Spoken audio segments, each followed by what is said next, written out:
उत्तर प्रदेश के बाद अब पूरे देश में लव जिहाद और धर्मांतरण विरोध कानून बनाने की मांग चल रही है। मेरे साथ मौजूद हैं विश्व हिंदू परिषद के केंद्रीय संयुक्त महामंत्री डॉक्टर सुरेंद्र जैन जी। उन्हीं से बातचीत करते हैं। सर, किस तरीके से आप लोग मांग उठा रहे हैं, क्योंकि जिस तरीके से योगी जी ने बनाया अभी कानून उत्तर प्रदेश में लव जिहाद को लेकर और धर्मांतरण को लेकर, आप भी पूरे देश में बनाने की मांग कर रहे हैं? अभी तक केवल 11 राज्यों में है। सबसे मजबूत कानून उत्तर प्रदेश में है, लेकिन यहीं की पुलिस ने एक धर्मांतरण का जाल पकड़ा था जिसका काम 25 से अधिक राज्यों के अंदर है। वहां कानून कौन बनाएगा? समस्या राष्ट्रव्यापी है, इसलिए पूरे राष्ट्र के लिए, पूरे देश के लिए लागू होने वाला कानून बनना चाहिए। वही धर्मांतरण के अभिशाप को रोक सकता है। कौन बनाएगा? क्या कांग्रेस के लोग बनाएंगे? ध्यान आता है अभी छत्तीसगढ़ में एक प्राइवेट बिल लाया गया धर्मांतरण विरोधी कानून बनाने के लिए। सारे सेक्युलर पार्टीज ने इकट्ठे होकर उस बिल को गिराने का प्रयास किया।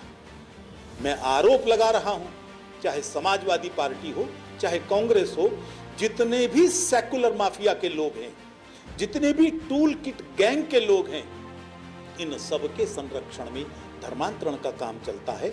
आतंकवाद इन्हीं की शरण में पल पोस रहा है। इसलिए यह कानून धर्मांतरण को रोकने का अगर मोदी नहीं तो कौन बनाएंगे। इसलिए हमने सरकार से अपील की है कि आप जल्द ही केंद्रीय कानून बनाएं। अच्छा, मतलब धर्मांतरण का जो लगातार धर्मांतरण हो रहे हैं, लव जिहाद चल रहे हैं, उनके पीछे कारण क्या होते हैं? क्या मानसिकता इन लोगों की होती है? इनकी मानसिकता बड़ी स्पष्ट है। मुसलमान पूरी दुनिया में दारुल इस्लाम स्थापित करना चाहता है। इसलिए आपने देखा होगा दुनिया के किसी भी कोने में जहां ये बहुसंख्या में है, वहां अल्पसंख्यक जीवित नहीं रह पाता, और जहां अल्पसंख्या में है वहां धर्मांतरण, घुसपैठ, इन सब तरीकों से वो अपने को संख्या बढ़ाने की कोशिश करता है। उद्देश्य पहले से ही स्पष्ट है कि हम दारुल इस्लाम बनाना चाहते हैं। ऐसे ही ईसाइयों का mission to convert the non believers into believers, वो भी इसी उद्देश्य को लेकर, और दोनों का यह उद्देश्य धार्मिक नहीं साम्राज्यवादी है। इन्होंने बड़ी बड़ी संस्कृतियों को नष्ट किया है। इसलिए मानवता को बचाना है तो धर्मांतरण रोकना ही पड़ेगा। अच्छा, आप 70 जगह बता रहे हैं पूरे उत्तर प्रदेश में कि 70 जो जगह हैं वो संवेदनशील हैं धर्मांतरण को लेके। ऐसी कौन कौन सी जगह हैं 70? हमने केवल पश्चिमी उत्तर प्रदेश की चर्चा आज की बैठक में की है, क्योंकि ये बैठक वहां की है। और जब उनसे कहा कि इन संवेदनशील स्थानों को मार्क किया जाए, लगभग हर जिले के अंदर, क्योंकि ये पूरा प्रदेश ही मिनी पाकिस्तान के रूप में लोग इसको कहते थे, तो गाजियाबाद जिला, नोएडा जिला, मेरठ जिला, सहारनपुर, मुजफ्फरनगर, मुरादाबाद, संभल, शामली, ऐसे सब जिलों के अंदर इन सब के जाल दिखाई दिए हैं। इन सब जिलों के अंदर हिंदू कहीं ना कहीं पीड़ित है। जहां भी वो अल्पसंख्या में है, उसकी सुरक्षा की जिम्मेदारी बाकी हिंदू समाज की भी है, हमारी भी है। अच्छा, पश्चिम उत्तर प्रदेश के आज मेरठ में आप बैठक कर रहे हैं। ये मेरठ वही मेरठ है जिससे आज़ादी की पहली क्रांति शुरू हुई थी। तो क्या अब लव जिहाद और धर्मांतरण को खत्म करने की जो लड़ाई है, जो चिंगारी है, वो भी यहीं से शुरू करने वाले हैं? मुझे लगता है आज की बैठक में दूसरी क्रांति का शंख फूंका गया है, और वह क्रांति भगवा क्रांति है। अब लव जिहाद नहीं होगा, अब हिंदुओं का पलायन नहीं होगा, अब हिंदू मंदिरों को रोका नहीं जा सकेगा, हिंदू को त्योहार मनाने से रोका नहीं जा सकेगा। हमने तुमको मना नहीं किया अपनी नमाज अदा करने से, तुम कैसे हिंदुओं को रोक सकते हो? हमने तुम्हारी बहन बेटी को इज्जत बख्शी है, तुम हमारी बहन बेटी को लव जिहाद के नाम पर भगाओगे? ये हिंदू समाज किसी हालत में स्वीकार नहीं करेगा।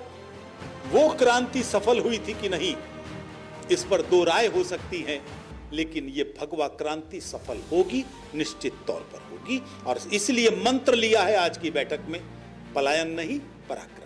अच्छा, ये जो पलायन नहीं पराक्रम की आपने बात की है, तो ये मंत्र भी आप बैठक में दे रहे हैं लोगों को, लेकिन इस मंत्र पर कैसे अमल करेंगे लोग? क्या उसके लिए आप तैयारियां कर रहे हैं?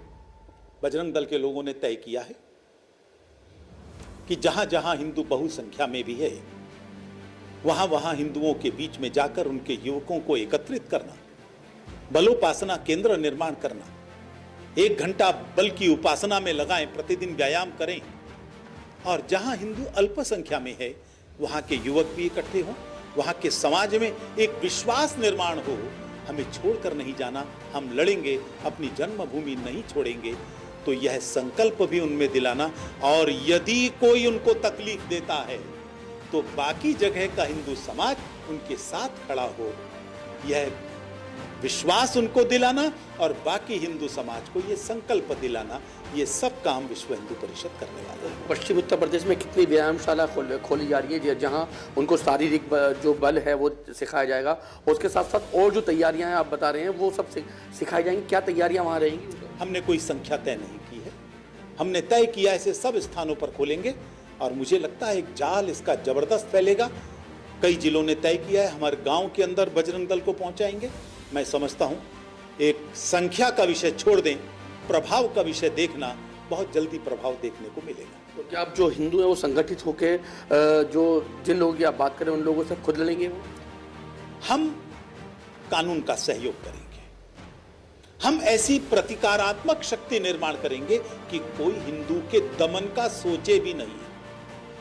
कानून हाथ में नहीं लेंगे, हम कानून की सहायता करेंगे, लेकिन हमारा कोई दमन करे ये संभव ना हो, तो ऐसी प्रतिकारात्मक शक्ति हिंदू में निर्माण हो, यह प्रयास हमारा है। अगर हम 2022 की बात करते हैं, क्योंकि इलेक्शन नजदीक आ रहा है 2022 का, उसको लेकर तमाम राजनीतिक पार्टियां एड़ी चोटी के जोड़ लगा रही है और लगातार वो लोगों को, वोटरों को लुभाने के लिए तरह तरह के उपाय भी सोच रही है। तो ऐसे में अखिलेश यादव पूजा करने लगे, उनके लिए क्या कहेंगे आप? अखिलेश यादव वही है ना जिनके पिताजी ने ये कहा था कि अगर मुसलमानों को खुश करने के लिए 100 और लोगों को मारना पड़ता तो मैं अयोध्या में मारता। इनके हाथ सने हैं मासूम राम भक्तों के हाथ से। ये वही अखिलेश है जिनकी सरकार उस समय जब मुजफ्फरनगर के अंदर हिंदू लड़की को उठाया गया और उसके भाइयों का कत्लेआम कर दिया गया, और उन्होंने केस हत्यारों पर नहीं उनके परिवार वालों पर बनाया था। ये उनकी रक्षा में खड़े थे। इसलिए ध्यान में आता है ये पूजा पाठ केवल दिखावा है। रावण भी तो पूजा करता था। बात अगर हम आम आदमी पार्टी की करें, क्योंकि आम आदमी पार्टी भी अब कह रही है यूपी के अंदर आ रही है और यूपी में अपनी सीट बनाने की बात भी कर रही है। आम आदमी पार्टी का भंडा खोल चुका है। अभी गुजरात भी गए, मैंने स्वयं अपनी आंखों से वो होर्डिंग्स देखे हैं जिसमें उसमें लिखा है, ध्यान रखना उत्तर प्रदेश वालों, उसमें लिखा है हम गुजरात को नमाज पढ़ना सिखा देंगे। इसका क्या अर्थ होता है? ये वही पार्टी है जिनके एक नेता ने शिव विहार के अंदर हिंदुओं का कत्लेआम किया था, उनको काट काट कर गंदे नाले में फेंका था। इन्होंने आईबी के इंस्पेक्टर के शरीर पर सैकड़ों घाव लगाए थे। ये वही लोग हैं जो रोहिंग्याओं को बसाना चाहते हैं। ये वही लोग हैं जो डीटीसी की धरती पर हज हाउस बनाना चाहते हैं। अरे वक्फ बोर्ड की जमीन पड़ी है, वहां बनाओ ना। सरकारी जमीन पर कब्जा करेगी वो सरकार जो सरकारी जमीन पर कब्जा कर रही है, उस सरकार से और क्या उम्मीद की जा सकती है? इसलिए मैं समझता हूं वो लोग जो दिल्ली में हिंदुओं के दुश्मन बने हैं चंद मुस्लिम वोटों की खातिर, उत्तर प्रदेश की जनता सजग है, वो उनको स्वीकार नहीं करेगी। तो बात अगर मायावती की करें, क्योंकि वो दलितों को साधती थी लेकिन अब ब्राह्मणों को साधने की पूरी कोशिश कर रही है, मुझे लगता है ये घटिया दलगत राजनीति है। हमें इस विषय पर कोई टिप्पणी नहीं करनी। उत्तर प्रदेश की जनता इनको जवाब देने में सक्षम है। अच्छा, बात अगर ओबीसी की करें, क्योंकि ओबीसी भी अब उत्तर प्रदेश के अंदर अपने पैर पसारने की पूरी तैयारी कर रहे हैं। ओवैसी दूसरा जिन्ना बनने की कोशिश कर रहे हैं, वैसी ही भाषा बोलते हैं। थोड़ी सड़क छाप भाषा है, वो एक अलग बात है, लेकिन भड़काने का वही प्रयास है जो जिन्ना किया करते थे। मुझे नहीं मालूम मुस्लिम समाज कितना रेस्पॉन्ड करेगा, लेकिन उनकी हर ऐसी भाषा के साथ हिंदू समाज जरूर मजबूत होता है। और मैं समझता हूं ओवैसी जितना प्रयास करेंगे, हिंदू उतना मजबूती से उसका जवाब देगा। अच्छा, आपने देवबंद का जिक्र किया था, आपने अलीगढ़ यूनिवर्सिटी का जिक्र किया था, तो क्या वो जिक्र किया था? देवबंद के बारे में पूरी दुनिया जानती है। आज पूरी दुनिया वहाबी विचारधारा से त्रस्त है। जहां भी मुस्लिम समाज वहीं आतंकवाद। वो विचारधारा देवबंद से पनपती है। शिव विहार के लोग बताते हैं यहीं से गए थे लड़के शिव विहार के अंदर हिंदुओं का कत्लेआम करने के लिए, जहां जिहाद सिखाया जाता है, जहां हिंदुओं का कत्लेआम सिखाया जाता है, जिस विचारधारा से आतंकवाद पनपता है, उन संस्थाओं को बंद करना चाहिए। अलीगढ़ मुस्लिम यूनिवर्सिटी तो पाकिस्तान का शस्त्रागार कही जाती है।